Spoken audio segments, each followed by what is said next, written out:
नमस्कार दोस्तों, मैं आपका भाई स्मार्ट राजू चौरसिया आप लोगों को एक बेवफाई गाना सुनाने जा रहा हूँ जो मुझे बहुत अच्छा लगता है।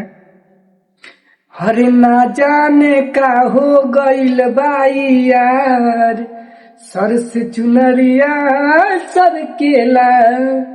हरे ना जाने का हो गइल बाई यार, सर से चुनरिया सर केला।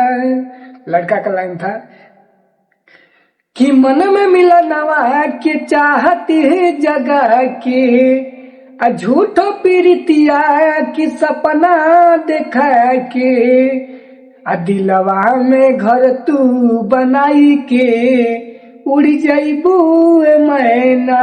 दिलवा में घर तू बनाई के उड़ जाइबू नैना। कैसा लगा गाना कमेंट में बताइएगा आप लोग। अब पसंद आए तो लाइक भी कर देना मेरे भाई।